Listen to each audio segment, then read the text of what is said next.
కాంగ్రెస్ ప్రభుత్వ వైఫల్యంతోనే అన్నదాతలు అష్టకష్టాలు పడుతున్నాయని హరీష్ రావు చెప్పారు. సకాలంలో సాగునీరు అందించకపోవడంతో రాష్ట్రంలోని వేలాది ఎకరాల్లో పంటలు ఎండిపోయాయని ఆవేదన వ్యక్తం చేశారు.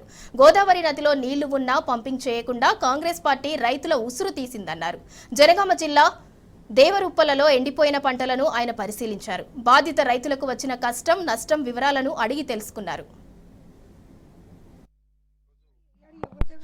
ప్రభుత్వం యొక్క వైఫల్యం వల్ల, ప్రభుత్వం సరిగా వాటర్ మేనేజ్మెంట్ చేయకపోవడం వల్ల ఈరోజు వేలాది ఎకరాల్లో పంట ఎండిపోయింది.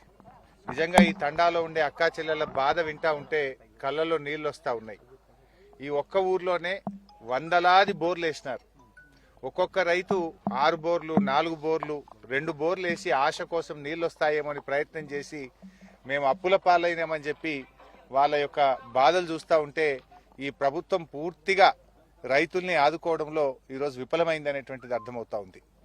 ముఖ్యంగా రాష్ట్ర ప్రభుత్వం గోదావరి నదిలో నీళ్లున్నా కూడా దేవాదుల ద్వారా నీళ్లు పంపింగ్ చేసి రైతులకు నీళ్లు ఇవ్వడంలో ఇవాళ పూర్తిగా వైఫల్యం చెందింది. ఇవాళ వాళ్ళు 6 గ్యారంటీల్లో రైతుల కోసం చెప్పిన ఏ ఒక్క హామీ కూడా కాంగ్రెస్ పార్టీ అమలు చేయలేదు. ఆనాడేమో ఎలక్షన్ ప్రచారంలో అరచేతిలో వైకుంఠం చూపించిన కాంగ్రెస్ అధికారంలోకి వచ్చిన తర్వాత రైతులకు మాత్రం మొండి చేయి చూపించింది.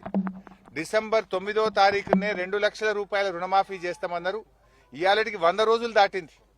బాండ్ పేపర్లు రాసిచ్చిండ్రు, నోటరీ డాక్యుమెంట్లు తెచ్చి ప్రజల్ని నమ్మిచ్చిండ్రు, మోసం చేసింది. ఇవాళ ఆ రోజేమో బాండ్ పేపర్లలో ఇంటింటికి తెచ్చి ఇక మేము ఎక్కంగానే మొదలే 2 లక్షలు మాఫీ చేస్తామన్నారు.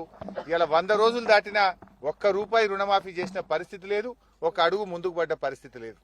ఇగో మేముండంగా మరి 10,000 రూపాయలు ఆ రోజు రైతు బంధిస్తే ఇగో మేము వస్తే 15,000 రైతు బంధిస్తామని చెప్పి నమ్మబలికిండ్రు.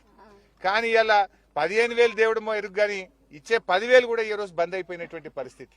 ఇగో ఈ లక్ష్మిని అడిగినా, సత్యమ్మని అడిగినా, నరసింహని అడిగినా, ఈడ ఎవరిని అడిగినా మాకు రైతు బంధు రాలేదు అని చెప్పి ఇవాళ వాళ్ళు చెప్తా ఉన్నారు. అంటే ప్రభుత్వం కనీసం ఇచ్చే 10,000 రూపాయలు కూడా రైతు బంధు ఇవ్వలేదు. ఒకవైపు రైతు బంధు రాలేదు, ఇంకొక వైపు నీళ్లు వస్తలేవు, కొత్తగా బోర్లు వేసి ఇలా రైతులందరూ అప్పుల పాలైనటువంటి పరిస్థితి ఉంది. అంటే ఇలా కాంగ్రెస్ పార్టీ 2 లక్షల రుణమాఫీ చేస్తామని మోసం చేసింది, 15,000 రైతు బంధు ఇస్తామని మోసం చేసిండ్రు, వడ్లకు 500 రూపాయల బోనస్ ఇస్తామని మోసం చేసిండ్రు, వ్యవసాయ కూలీలకు 12,000 ఇస్తామని మోసం చేసిండ్రు, 15,000 రైతు బంధు అని మోసం చేసిండ్రు. కౌలు రైతులకు కూడా మేము రైతు బంధు ఇస్తామన్నారు, వాళ్ళను కూడా మోసం చేసిండ్రు. అంటే కాంగ్రెస్ పార్టీ 100 రోజుల్లో అమలు చేస్తామన్న 6 గ్యారంటీల్లో పెట్టిన ఏ ఒక్క హామీ కూడా రైతుల విషయంలో అమలు చేయకుండా ఈ హస్తం పార్టీ రైతులకు మొండి చేయి చూపించింది అనేది మాత్రం ఇవాళ స్పష్టమైతా ఉంది. ఇలా కాంగ్రెస్ వచ్చిన ఈ 100 రోజుల్లో 180 మంది రైతులు ఇలా ఆత్మహత్యలు చేసుకున్నారు. ఈ రాష్ట్రంలో కేసీఆర్ హయాంలో రైతులందరూ కూడా సంతోషంగా ఉన్నారు.